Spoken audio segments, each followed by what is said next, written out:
But our lead this hour is from the Grapevine, always a place to turn to in situations like this. So as we settle into the rest of the NFL weekend, there is action tonight. Not a good game. The Bears and Seattle.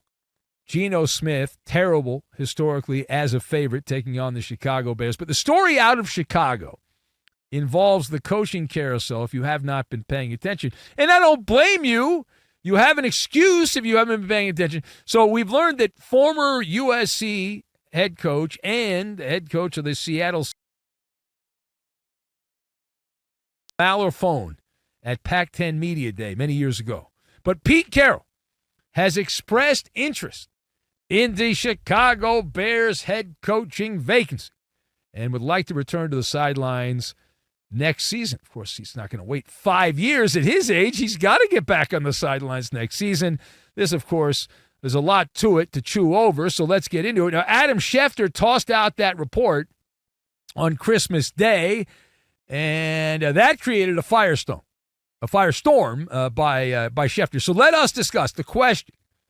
Pete Carroll said to be interested in the Bears head coaching job. Should the Bears be interested in Pete Carroll? So I've got contaminated dinner party and sweet lullabies.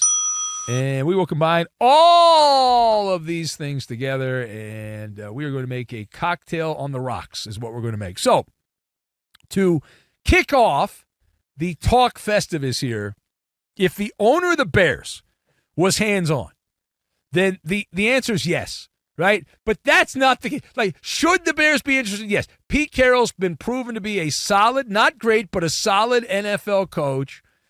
And so that's on the record. That's on the record. If the ownership in Chicago, like I said, was involved in it, okay. It would actually be a youth movement. Somehow, some way, Virginia Hallis McCaskey, God bless her, she inherited the Bears in 1983 from her father. And for Pete's sake, she just continues on. She will not leave this mortal coil. Compared to Pete Carroll, McCaskey, side by side, Carroll's a young lad, young whippersnapper.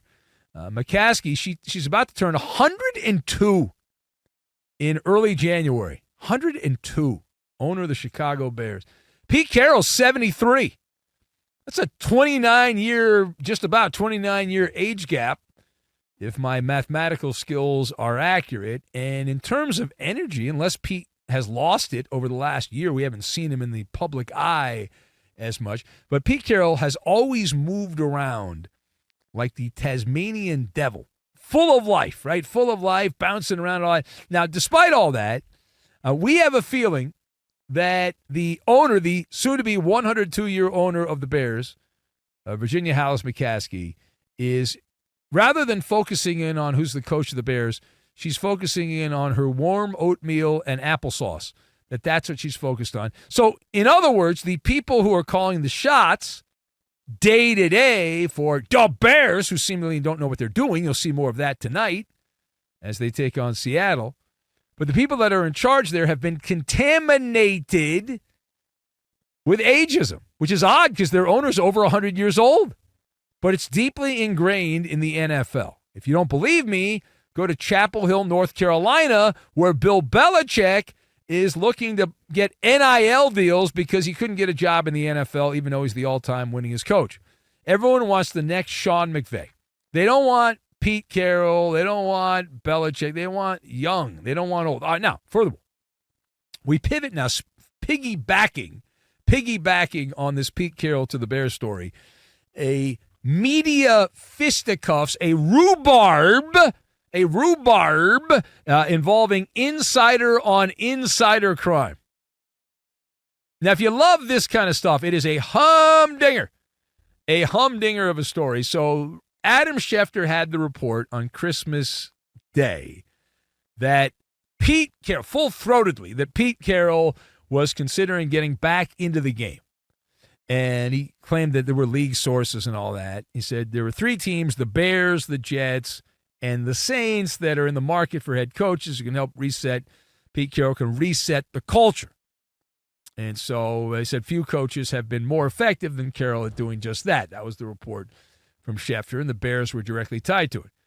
So that report was then taken by Mike Florio, this knucklehead over at Pro Football Talk, and he challenged Adam Schefter's reporting, the credentials of Adam Schefter. Among other things, I'm going to give you the whole thing, but he said that Adam Schefter of ESPN reported that Carroll wants back in, which means, frankly, Florio wrote, frankly, that Carroll's agent has specifically told this to Schefter in the hopes that Schefter would broadcast it to the world, which obviously he did, in the hopes of generating public opinion. Then Carroll's agent will owe Schefter big time, Florio wrote. He said it's hard to fault Pete Carroll's agent for trying to use the media to get the word out about Carroll. The diatribe continued. He said, that's the agent's job. It's not the media's job. However, to engage in a quid pro quo, a PR for coaching candidates. And he finished up by saying that's how the sausage gets made. So Adam Schefter then responded. It's a back and forth. So Schefter responds and fires back.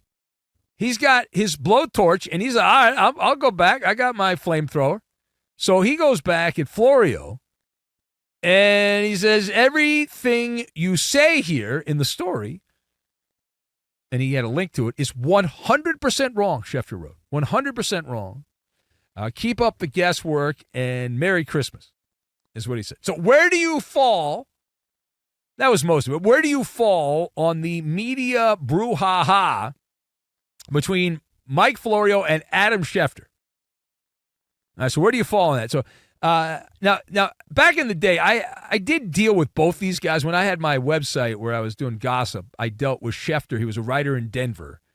And I dealt with Florio, who actually was partnered with a couple of other people at a sports blog, and then he ended up going off on his own. They had like baseball, football, and basketball, if I remember correctly. It was a long time ago. And then he went off and did his own thing, which became what Pro Football Talk is, and he's got a deal on TV and all that stuff, so fine.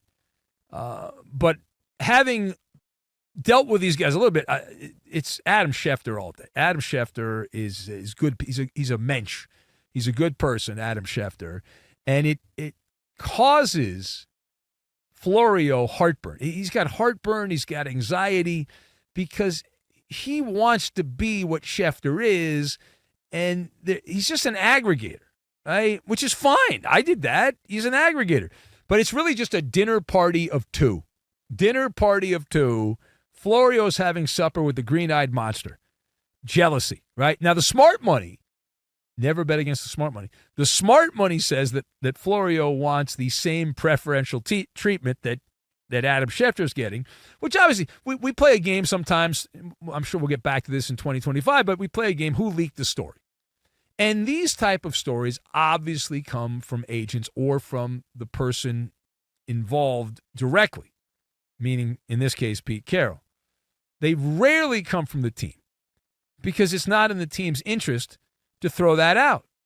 Right? If the Chicago Bears want to hire Pete Carroll, it's easy to get a hold of him. They can track him down. They don't need to put that out in the public sector. So it's obviously coming from Pete Carroll's camp. It's not that hard to figure that out, but it's just the way that it's tossed out there, the anger, right? And the ironic part of this is, having dealt in that world for a number of years. Now, granted, it's been many years, but when I did that, one thing I noticed, the people that consumed the content that I put out did not care where the story originated from, meaning whether it was first reported by Adam Schefter or Jay Glazer or Mike Florio. They didn't care. All they wanted was the information.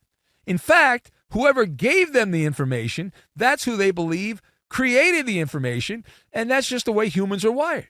So it doesn't matter. It's like I'll give you an example. In political war, there's this thing called the Drudge Report, which is still around somehow. It's been around forever. It's not as influential as it used to be, but that's an aggregator. And Matt Drudge, whether he's running it or not, there's some conspiracy theories he's not, but his website is the Drudge Report, and it's just links to other stories. But people go to that thinking he's the one that has the news and he's the one breaking the story. All right, last thing. We now head to Dallas. Speaking of insider information, we go now to Dallas, where we are hearing that the rotund head coach Mike McCarthy, how about them Cowboys, take on the Eagles this weekend, that Mike McCarthy is indeed set to return, even though he's a lame duck, for a sixth season with America's team in 2025, buried behind a paywall at property of the old gray lady. NFL report, Diana Rossini, saying that she has spoken to people around the league who believe McCarthy will be safe. They'll keep his job. So the Cowboys leaning towards keeping Mike McCarthy as head coach. Your thoughts? So my first thought is anytime you throw out the reporting that you have spoken to people in the league, I guarantee you there is not a universal agreement on Mike McCarthy. That you have chosen to go down that road, and if you want to play the game and who leaked the story, it's more likely than not that the breadcrumbs go back to Mike McCarthy's agent. You want to play that game. But I'm sure you can find plenty of people, if you want, whatever your agenda is, you can find people who say, I don't think McCarthy's going to be back. He's not good enough. You know, Jerry Jones has his eye on somebody else. So every key indicator, I would agree, every key indicator, just looking at the temperature in the room, indicates that McCarthy will be back, including, and probably more important than anything, is the mouth of Jerry Jones, who is not trying to circumcise a mosquito.